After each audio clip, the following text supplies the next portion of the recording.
So hello guys, कैसे हो आप सब। उम्मीद है कि आप सब अच्छे से होंगे। आज का जो हमारा थोड़ा सा एक नया टॉपिक है, it is related with the radiation hazards. जो हमारे पास रेडिएशन हैज़ार्ड है उसी का ये टॉपिक है, units and measurement of radiation. तो इससे पहले वाला टॉपिक जो है आपको पता होना चाहिए, रेडिएशन क्या है, रेडिएशन की टाइप्स क्या हैं, ये सब चीज़ें आपको पता होनी चाहिए। उसके बाद आपको यहाँ पे जो है ये लेक्चर आप देख सकते हो, ठीक है। तो आपको रेडिएशंस के बारे में अगर पता करना है, वो आपको जो है चैनल पे मिल जाएगी वो वीडियो, वो वहाँ पे आप देख सकते हो। तो स्टार्ट करते हैं हम अपनी इसी लेक्चर को। तो सबसे पहले अगर आपको देखना होगा क्या जो आप रेडिएशन को मेजर करते हो वो आप कैसे कैसे करते हो। वो आप मेजर करते हो तीन चीज़ों में, कितने में, चार चीज़ एक्चुअली आप देखते हो तो चार चीज़ें आप देखोगे इसमें। कितनी, चार चीज़ें आप इसमें देखोगे। सबसे पहला चीज़ जो आप यहाँ पे देखोगे दैट इज़ एक्सपोजर, उसके बाद डोज, फिर डोज इक्विवेलेंट और लास्ट में इफेक्टिव डोज। सबसे पहले देखते हैं हम ये एक्सपोजर क्या होता है। एक्सपोजर को हम डिनोट करते हैं एक्स से, किससे, एक्स से डिनोट इसको करते हैं। अब ये क्या होता है, ये होता है amount of ionizing photons in the air और फील्ड। मीन्स के हमारे जो फील्ड है, फील्ड ऑफ व्यू जो है, चाहे वो हमारे पास फील्ड ऑफ व्यू तो हमारा एयर ही होता है बीच में, तो उसमें कितने नंबर ऑफ आयोनाइजिंग फोटॉन्स होते हैं। अब जैसे आयोनाइजिंग फोटॉन्स क्या होता है, जैसे मैंने बताया हुआ है आयोनाइजिंग रेडिएशन और नॉन आयोनाइजिंग रेडिएशन, तो वो आप वहाँ पे देख सकते हो, तभी जाके आपको समझ आएगा आयोनाइजिंग फोटॉन्स था क्या। तो आयोनाइजिंग फोटॉन्स कितने हमारे एयर में, उसी को हमने क्या बोला, एक्सपोजर। अब इसका जो यूनिट है, हमारे पास दो यूनिट्स हैं, एक इसका पुराना वाला यूनिट और एक इसका नया यूनिट। पुराना जो हमारे पास है दैट था, वो हमारे पास क्या था, रोंटजन, और नया जो है that is coulomb per KG. और यही जो नया यूनिट है यही हमारा बन गया फिर ऐसा यूनिट जो सिस्टम इंटरनेशनल इसकी फुल फॉर्म होती है। तो अगर देखा जाए अब ये एक कूलम पर केजी वो कितने के बराबर होता है, दैट इज़ 3876 रोंटजन के बराबर। कितने, 3876 रोंटजन के बराबर। और अगर आपसे पूछा जाए वन रेड कितने के बराबर है, one rad is equal to 2.5 into 10⁻⁻⁴ coulomb per KG. Means के जो हमारा रेड है वो बहुत छोटा है as compare to the coulomb. Coulomb हमारा बड़ा यूनिट होता है और रोंटजन हमारे पास क्या है, स्मॉलर यूनिट है। अब जो आपका एक्सपोजर है या आपका दो तरीके से हो सकता है, या तो नॉर्मल एक्सपोजर या तो पोटेंशियल एक्सपोजर। अब ये नॉर्मल एक्सपोजर क्या होता है, ये नॉर्मल एक्सपोजर हो गया जो आपको ड्यूरिंग एक्सपोजर लगेगा। ड्यूरिंग एक्सपोजर मतलब जब आप काम कर रहे हो, काम करने के टाइम जो आपको एक्सपोजर लग रहा है दैट इज़ नॉर्मल एक्सपोजर। तो दूसरा होता है पोटेंशियल एक्सपोजर। ये पोटेंशियल एक्सपोजर जो है आपको काम करने की टाइम नहीं होता है, ये होता है डिफेक्ट्स की वजह से, मॉल फॉर्मेशन की वजह से। मीन्स कि कभी कभी क्या हो जाता है, हमारे जो इक्विपमेंट्स है वो अच्छे से काम नहीं करते हैं, उसकी वजह से हमारे पास क्या होता है, पोटेंशियल एक्सपोजर लगता है। अब ये जो हमारा नॉर्मल एक्सपोजर है वो हमारा तीन तरह का होता है। एक तो होता है पब्लिक एक्सपोजर, दूसरा होता है वर्कर्स एक्सपोजर, दूसरा होता है मेडिकल एक्सपोजर। अब ये पब्लिक एक्सपोजर क्या हो गया, पब्लिक एक्सपोजर हो गए जो एक्सपोजर हमारे पब्लिक के लिए हो। वर्कर्स हो गए जो हम रेडिएशन के अंडर जो हमारे पास वर्कर्स काम करते हैं उनके रिलेटेड हमारे पास एक्सपोजर होगा वर्कर्स एक्सपोजर। और तीसरा ये मेडिकल एक्सपोजर क्या होगा, मेडिकल एक्सपोजर हो गया जैसे कि हमारे पास पेशेंट के जो साथ में होते हैं, ठीक है, पेशेंट के माँ बाप होंगे या भाई बहन या कोई भी रिश्तेदार होगा, तो कभी कभी क्या होता है पेशेंट डरता है या वो अच्छे से नहीं रह पाता है, कंफर्टेबल फील करवाने के लिए हम उसके साथ क्या करते हैं, उसका जो रिलेटिव होता है उसको वहाँ पे रखते हैं ताकि उसको कंफर्टेबल फील हो। तो इसके चक्कर में क्या होता है, उसके रिलेटिव को जो उसके साथ होता है उसको भी एक्सपोजर लगता है, इसी को हम बोलते हैं मेडिकल एक्सपोजर। अब चलते हैं हम एब्जॉर्ब्ड डोज पे। एब्जॉर्ब्ड डोज क्या होता है, एब्जॉर्ब्ड डोज हो गया amount of radiation absorbed per unit mass. Means के अगर आपका 2 सेंटीमीटर का कोई एरिया है उस पे कितना जो रेडिएशन है वो एब्जॉर्ब हो गई, मीन्स के इतना एक एरिया है, इस पे कितना हमारे पास क्या होगा, रेडिएशंस एब्जॉर्ब, इसी को बोलेंगे एब्जॉर्ब्ड डोज। मीन्स कि यहाँ पे क्या होता है, डोज एब्जॉर्ब। अब इसका यूनिट क्या है, इसका ओल्डर यूनिट है रेड, उसका क्या था एक्सपोजर का, रोंटजन। तो इसका जो न्यू हमारे पास आया तो वो है हमारे पास ग्रे। वो क्या है हमारे पास ग्रे को हम डिनोट करते हैं GY से भी। और जो न्यू है वही मैंने बोला था पीछे कि यही ऐसा यूनिट भी है। अब रेड की फुल फॉर्म क्या है? Radiation absorbed dose. क्या होती है? Radiation absorbed dose. अगर आपको फुल फॉर्म्स भी देखनी हो, फुल फॉर्म्स की भी एक वीडियो बनाई हुई है मैंने, कि जो रेडियोलॉजी में मोस्ट इंपॉर्टेंट तरह की फुल फॉर्म से वो आपको पता होनी चाहिए। वहाँ पे वो सारी है, अराउंड 40-50 वहाँ पे होंगी। अब ये जो 1 ग्रे है, जैसे मैंने बोला ऊपर, जो न्यू वाला है वो बड़ा यूनिट होता है और जो ओल्ड वाला है दैट इज वो क्या होता है? छोटा यूनिट होता है। 1 gray is equal to 1 joule per KG. ठीक है, इसकी दो चीज़ें हमें यहाँ दिखेंगी। 1 gray is equal to 1 joule per KG. अब ये 1 जूल क्या है? Amount of radiation. रेडिएशन में क्या होती है? एनर्जी होती है। फिर मैंने बोला था per unit mass. Per unit mass means कि कितने केजी पे वो लग रहा है।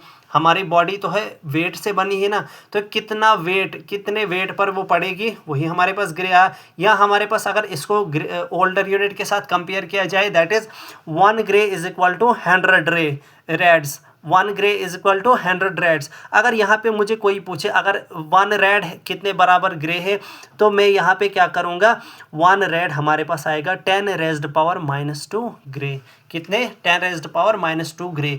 इसका मतलब क्या होता है? इसका मतलब ये होता है जो ओल्डर यूनिट है वो छोटा था और जो हमारे पास नए यूनिट आए वो बड़े यूनिट्स थे।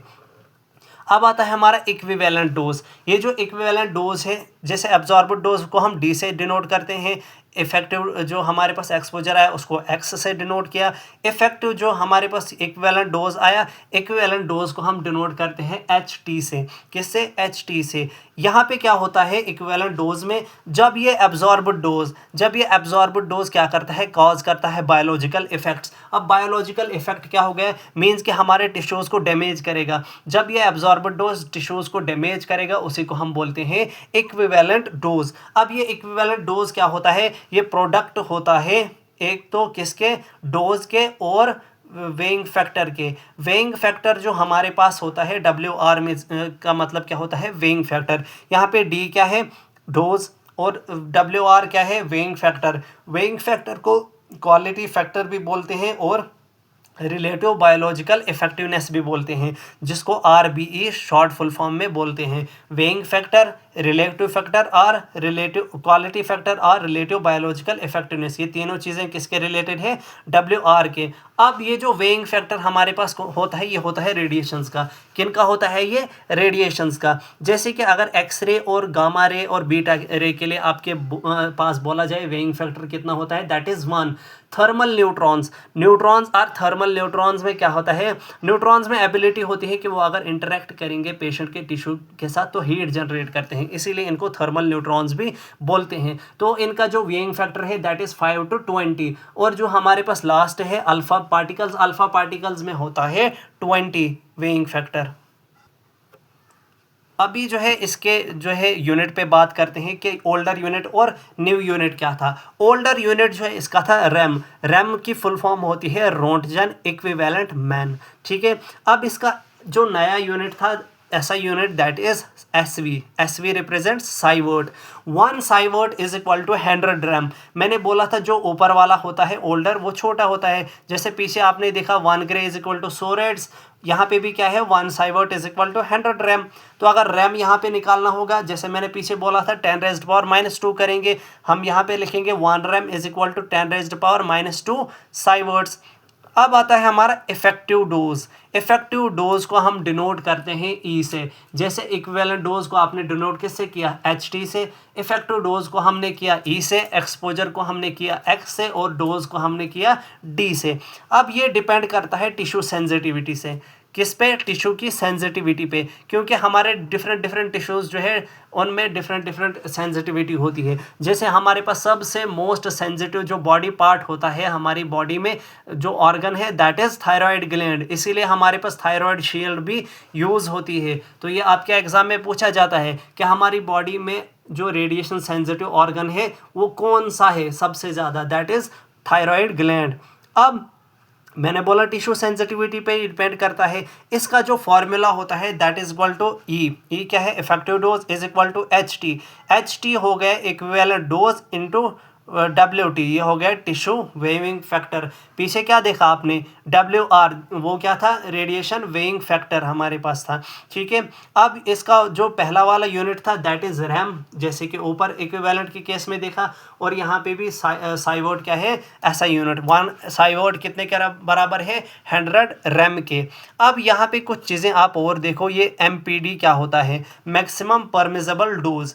अब जो हमारे पास NCRP और ICRP है, ये हमारे पास क्या है, ऑर्गेनाइजेशंस हैं जो हमारे रेडियोलॉजी के केस में हमारे पास प्रोटोकॉल्स वगैरह देते हैं। ठीक है, अब ये क्या बोलते हैं, NCRP हो गया national council on radiation protection, national council on radiation protection, और दूसरा आ गया international council on radiological protection. ठीक है, अब ये दोनों के दोनों क्या बोलते हैं कि एक वीक में जो भी वर्कर काम कर रहा है उसको 0.3 रेड से ज़्यादा जो है एक्सपोजर नहीं लगना चाहिए। कितना लगना चाहिए, इसकी वैल्यू कितनी होनी चाहिए, 0.3 रेड पर वीक। अब हमारे पास कुछ चीज़ें हम देखते हैं, इफेक्टिव डोज और इक्विवेलेंट डोज कितना लगना चाहिए। एक तो होता है रेडिएशन वर्कर और दूसरा होता है पब्लिक, क्योंकि जब हमारे पास पेशेंट्स आएंगे तो पेशेंट्स हमारे पास पब्लिक भी होगी, क्योंकि उसके साथ में जो लोग होंगे ऐसे ही थोड़ी ना हम ही सिर्फ होंगे रेडिएशन वर्कर में, क्योंकि बाहर पेशेंट वेट करेगा तो उनको भी डोज लगेगा। अब रेडिएशन वर्कर्स जो हमारे पास ऑक्यूपेशनल वर्कर्स होते हैं उनको कितना डोज लगना चाहिए और पब्लिक को कितना लगना चाहिए, ये किसकी बात हो रही है, इफेक्टिव डोज की बात हो रही है। अगर इफेक्टिव डोज देखा जाए ऑक्यूपेशनल के केस में, यहाँ पे दो चीज़ें आएंगी। मिनिमम अगर देखा जाए तो हमारे पास 20 MSV पर ईयर, और अगर मैक्सिमम देखा जाए ये होता है 100 MSV फॉर 5 ईयर्स। कितने सालों के लिए, 5 सालों के लिए 100 MSV, और हमारे पास यहाँ पे है minimum that is 20 MSV per year. और अगर हमारे पास मैक्सिमम की बात की जाए दैट इज़ 30 MSV भी अगर लग गया पेशेंट ये ऑक्यूपेशनल वर्कर को तो कुछ नहीं है। लेकिन टोटल 5 सालों में कितना लगना चाहिए, टोटल 5 सालों में लगना चाहिए सिर्फ 100। मीन्स कि अगर उसको फर्स्ट ईयर लग गया 30, नेक्स्ट ईयर लग गया 20, फिर लग गए इसको 20, हो गया 70, फिर नेक्स्ट ईयर इसको 20 लगा, और मीन्स कि अब जो लास्ट ईयर है 5th ईयर उसमें इसको लगना चाहिए सिर्फ 10 मिली साइवर्ट्स। तो टोटल ये होता है 30, 50, 70, 90 और 100। ठीक है, मिनिमम कितना होना चाहिए, 20 MSV per year, maximum 30 MSV per year, और यहाँ पे जो 5 सालों के लिए होना चाहिए that is 100 MSV per year, इससे ज़्यादा नहीं लगना चाहिए। पब्लिक को लगना चाहिए per year 1 MSV per year, कितना, 1 MSV पर ईयर। अब देखते हैं इक्विवेलेंट डोज ऑक्यूपेशनल वर्कर्स और पब्लिक के को कितने लगना चाहिए। अब हमारे पास दो केसेस हैं, लेंस ऑफ आई और दूसरा हमारे पास स्किन और हैंड्स। अब लेंस ऑफ आई कहाँ है, आई के अंदर जो हमारे पास लेंस प्रेजेंट होता है। तो अगर रेडिएशन वर्कर की बात की जाए, रेडिएशन वर्कर को लगना चाहिए 20 MSV पर ईयर, और पब्लिक को कितना लगना चाहिए, 15 MSV पर ईयर। अब स्किन और हैंड, ये सबसे ज़्यादा हमारे पास कौन एक्सपोजर के टाइम लगता है, हमारे हाथ, क्योंकि हम पेशेंट को कभी पकड़ के रखते हैं तो हमें एक्सपोजर हमारे हाथों को लग जाता है। हम IVP MCO करते हैं उसमें तो हमारे हाथों को ही लग जाता है एक्सपोजर। तो इनके लिए क्या होना चाहिए, एक्सपोजर ज़्यादा होना चाहिए। तो वो कितना है, 500 MSV पर ईयर, और पेशेंट के केस में और पब्लिक के केस में सिर्फ कितना, 50 MSV पर ईयर। क्योंकि कभी कभी क्या होता है, ये जो पब्लिक है, फॉर एग्जाम्पल कोई पेशेंट है, पेशेंट के साथ क्या था, उसका बच्चा था कोई, तो उसका पापा अंदर आएगा तो उसको पकड़ के रखेगा, तो उसको भी क्या है, रेडिएशन डोज लगेगा, क्योंकि उसके हाथों को भी डोज पड़ेगा, ऊपर से रेडिएशंस पड़ेंगी। तो इसलिए इस केस में भी क्या होना चाहिए, 50 MSV पर ईयर। अब प्रेग्नेंट लेडी के केस में देखते हैं हम थोड़ा सा, प्रेग्नेंट लेडी, दो चीज़ें और देखेंगे ना प्रेग्नेंट लेडी के केस में, क्योंकि यहाँ से ही आपके जो है मैक्सिमम क्वेश्चंस बनते हैं। चाहे आप थ्योरेटिकल पार्ट देखो या कॉम्पिटिटिव एग्जाम में देखो, तो यहाँ से आपके क्वेश्चन बनते हैं। प्रेग्नेंट लेडी जो होती है उसको लगना चाहिए 1 MSV पर ईयर। कब, अगर वो उसको पता नहीं है कि मैं प्रेग्नेंट हूँ या नहीं, तो 1 MSV पर ईयर से ज़्यादा नहीं लगना चाहिए डोज। और अगर वो प्रेग्नेंट है, प्रेगनेंसी कन्फर्म है उसको कि मैं प्रेग्नेंट हूँ, तो उस केस में 0.5 MSV पर ईयर होना चाहिए। अब ट्रेनी और इंटर्न्स, ट्रेनी और इंटर्न क्या होते हैं, जो सीखने वाले होते हैं, जो बच्चे सीखने के लिए आते हैं कॉलेजेस वगैरह से, तो उनके केस में भी कितना होना चाहिए, 1 MSV per year. This is all about the dose और हमारे पास जो भी MPD होता है। Thank you.